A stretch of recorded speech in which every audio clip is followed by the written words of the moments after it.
अब ये कहा जा रहा है कि बिहार सरकार के ऊपर वर्ल्ड बैंक का भी बहुत जबरदस्त लोन है, अब उसकी अदायगी करनी है।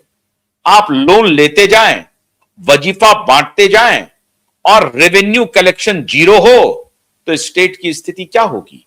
खजाना अगर खाली है तो फिर स्टेट डिसफंक्शनल हो जाएगा, उसकी फंक्शनैलिटी पर असर होगी, जो जहां है वहीं रुक जाएगा। अगर जेब में पैसे ही नहीं होंगे, आप बढ़ेंगे कैसे, चलेंगे कैसे?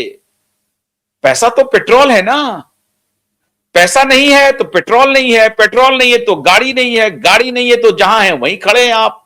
कहने का तात्पर्य यह है, पैसा आपको चलायमान रखता है और पैसे ही स्टेट में अगर कम हो जाएं तो स्थिति क्या होगी? अब यह स्थिति तो होनी ही थी, लेकिन यह स्थिति को होने दिया गया। क्यों होने दिया गया? क्योंकि आगे इसके राजनीतिक मायने निकाले जाने थे।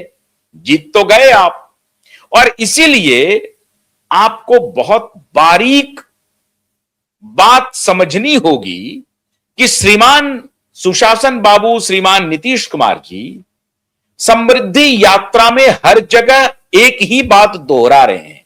क्या बात है उसमें? एक महत्वपूर्ण बात, सब काम हो रहा है, सब काम होगा, आगे भी होगा और केंद्र सरकार का बहुत मदद मिल रहा है, इसी अंदाज में बोलते हैं नीतीश कुमार जी। है ना जी, हो रहा है ना काम, आप देख रहे हैं ना, हुआ है ना, और होगा, और होने में केंद्र सरकार मदद करेगी। बार बार वो जहां कहीं भी किसी भी समृद्धि यात्रा में उस भाषण को आप डिकोड कर लें, आपको मिल जाएगा कि केंद्र सरकार बड़े पैमाने पर मदद कर रही है। मतलब ये उनको मालूम है कि हमारे खजाने की हालत ठीक नहीं है, बिना केंद्र सरकार के सहयोग से हम आगे नहीं चल सकते हैं। लेकिन तुम डाल डाल, हम पात पात। भारतीय जनता पार्टी कह रही है कि अगर हम स्पेशल पैकेज दे भी दें, बिहार को स्पेशल राज्य का दर्जा दे भी दें और इसके मुतालिक हम पैकेज रिलीज कर दें, तो माल तो मेरा है, महाराज का है और मिर्जा होली खेल लेगा। ये उन्हें कबूल नहीं है। तो ये कह रहे हैं कि साहब आप मिर्जा जी, अब आप होली खेलना बंद कीजिए, आप कुर्सी पर से हटिए, आपने होली खेल ली, अब हम होली खेलेंगे, माल महाराज का है, मेरा है, मैं माल दूंगा, लेकिन होली तो अब हम खेलेंगे, होली आपको खेलने नहीं देंगे। साफ साफ संकेत है केंद्र का कि ये अब नहीं चलेगा। आपने राज्य की वित्तीय स्थिति को खराब कर दिया है और इसीलिए बार बार आप special package, special package, special package मांग रहे हैं। ये हम नहीं चलने देंगे। अब ये मामला हो गया है पॉलिटिकल। खाली खजाना अगर हो गया तो क्या उसे होने दिया गया?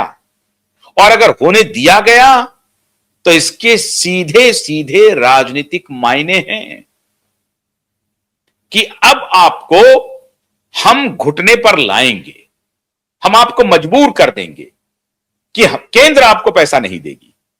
केंद्र पैसा तभी देगी जब हमारा मुख्यमंत्री होगा, हमारे पास में सत्ता होगी।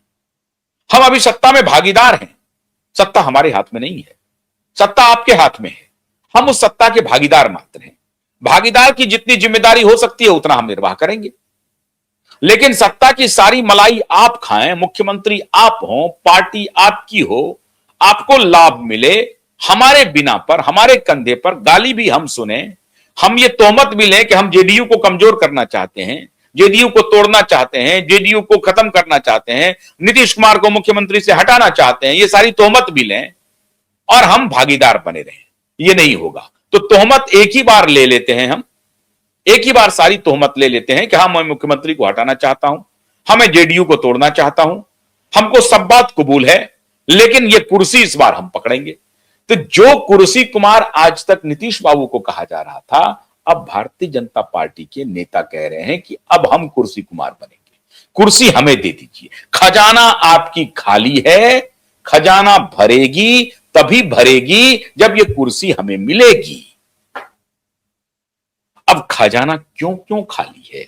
दो तीन कारण बताए जा रहे हैं।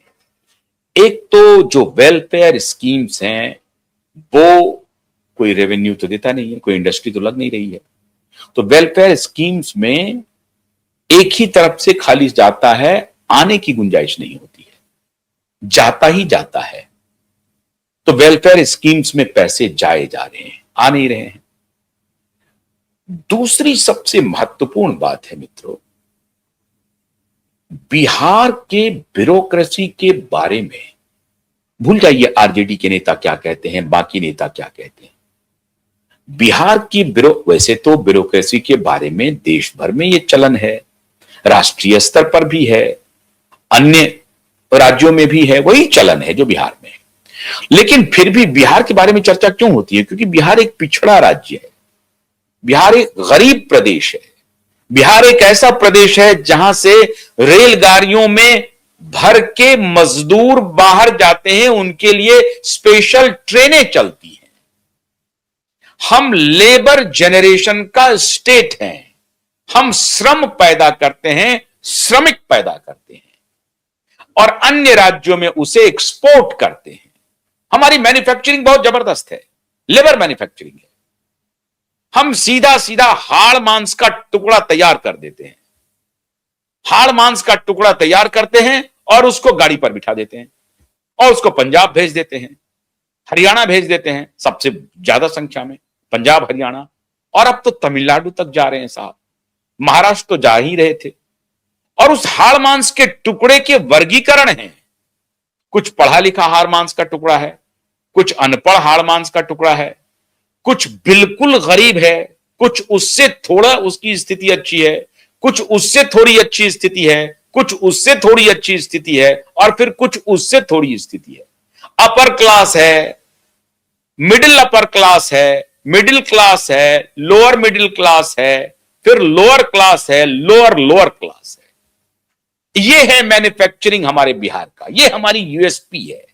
और ये कैसे यूएसपी बनी है? ये 35 साल में बनी है और इस 35 साल में तथाकथित रूप से बिहार में सामाजिक न्याय की सरकार है। इसमें कोई शक नहीं है कि नीतीश बाबू ने बहुत अच्छा काम किया है, सराहना करनी पड़ेगी। 20 वर्ष में नीतीश बाबू ने पटरी पर लाने की कोशिश की है, अपने तरीके से जितना मेहनत होता है उन्होंने किया है। जो जिसकी सराहना होनी चाहिए वो होनी चाहिए, क्योंकि जब आप सत्ता में होते हैं बहुत सारे चुनौती को ध्यान में रखते हुए आपको काम करना पड़ता है, तो क्रेडिट उनको देना चाहिए। लेकिन इस क्रेडिट के बाद भी सत्य क्या है? सत्य यह है कि मास पलायन को, मास एक्सोडस को हम रोकने में नाकाम रहे हैं।